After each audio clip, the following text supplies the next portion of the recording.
what's up everybody? Welcome back to my YouTube channel. So today is going to be a pretty interesting and special day for me because I am going to be giving my final verdict for ASUS's first power supply unit, which is their Thor lineup from Avengers.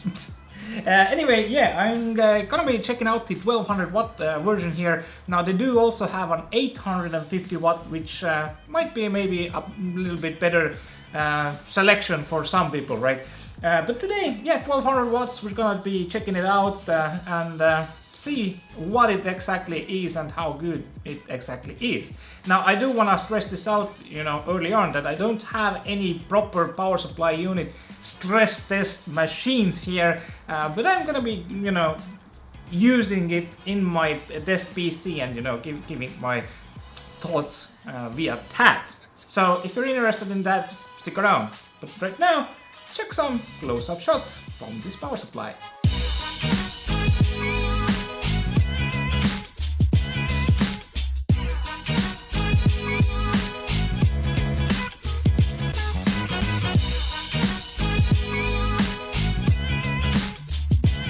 So around 250 euros for the 850 watt and around 350 euros to 400 euros in East Europe here for the 1200 watt is kind of pushing the limit for power supply prices, right?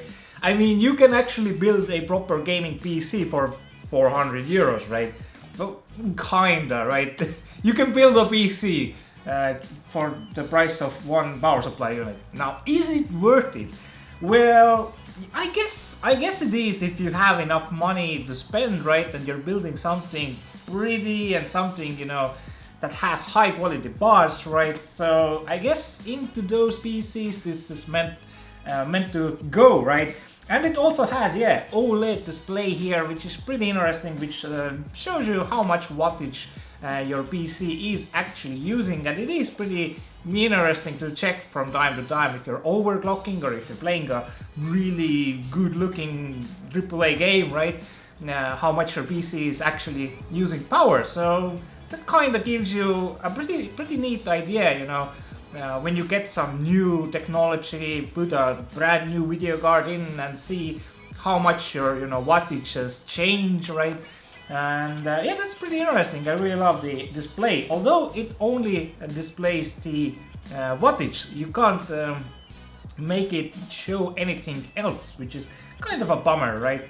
But the RGB stuff, the ASUS's Aura Sync can be hooked up to your motherboard via the addressable RGB cable that comes with the power supply unit, and you can then sync everything up as well. If you have any other ASUS part, then it's really convenient and looks pretty darn good as well.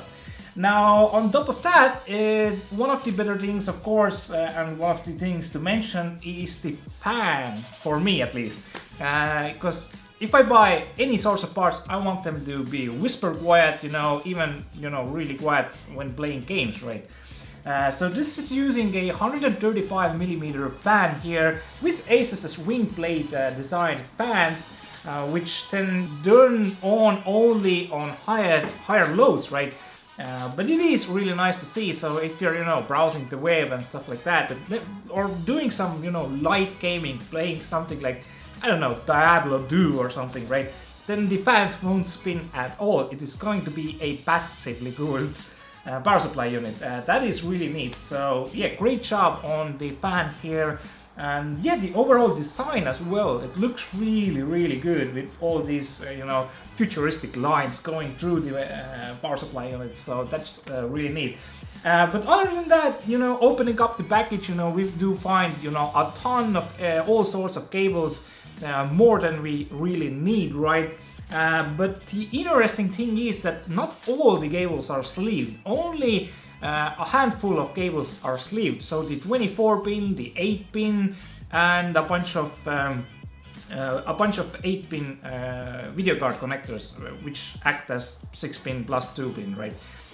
So yeah, not all of the cables are sleeved, which is kind of a bummer. But if you think about it, nowadays, if we do have any, SATA drives or God forbid, Molex, some stuff, then those are gonna be hidden behind the other side of the case anyway, right? So we don't really see them. So, and especially if you're, building a higher end PC and, you're buying a bloody €350 power supply, right? So yeah, you're gonna be hiding some cables, and it kind of makes sense, plus they can, keep the costs down. But they are doing, a cooperation with cable mods, so you can actually order all sorts of different colored cables, easily through cable mod, which is pretty neat as well. So you can, change easily the color of the cables. Now, the other thing that I noticed was that the cables are really, really thin here. It was kind of a shocker. It kind of might be an issue if you're, starting to look for, some cables, cable combs, right? Because they need to be, really tiny. House all the cables separately, right? So that was interesting part about this power supply unit. Now, another neat thing is that it does have a small switch behind the power supply unit, which is not for the RGB system to turn it on or off, but actually to enable the 0 decibel fan. So it doesn't mean that it will just switch off the fan, right? But it will enable the 0 decibel mode. So if your PC is not using any real power, the fan will stop spinning.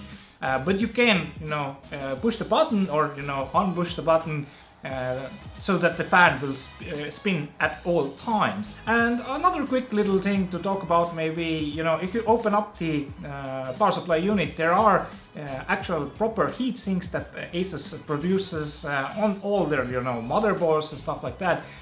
So they are implemented into this power supply unit as well to further help with the temperatures. So yeah, that's pretty nice build quality, and it is a 80 plus certified power supply unit, so it will have around 89% efficiency at full load, and I think it was like 93% at 50%. So yeah, I mean, overall it's a pretty decent power supply unit, and it's quiet as hell. So yeah, that's kind of gonna cover my review from this power supply unit. I did use it in my desk PC for quite some time, and I really loved it. I mean, nothing really bad to say. An OLED display, displaying your wattage, which is pretty neat. I'm gonna be using it in my future reviews as well to further show something extra when I'm benchmarking some video cards and stuff like that. So pretty neat. I really love that little feature. Plus ASUS ROG, so it makes the power supply look a little bit different, right? Now maybe what they could do is, I've seen, I think it was an in-wing power supply or something like that had a proper window, and it looked like absolutely amazing with the huge capacitors inside. Maybe they could do something like that, something really nice in terms of design, at least, right? But yeah, that's gonna be it for the review. I'm gonna give the ASUS ROG Thor 1200W a proper 9 out of 10. And yeah, the only negative thing is it is too pricey. I mean, €400 for a power supply unit. Yeah, I mean, it is 1200 watt, but cheaper 1200 watt Corsair power supplies cost around twice as less. But then again, the higher end models cost almost the same. So I mean, yeah, maybe make a few cheaper versions as well, but leave the design, right? But anyway, a really great addition from ASUS to get into the power supply game, right? So for the first product, I mean, it's a win. It's a win. So that's gonna be it for my review. Thanks for watching. If you liked the review, leave a like. If you have any questions, leave them down below in the comment section. Thanks for watching. See you later. Ciao.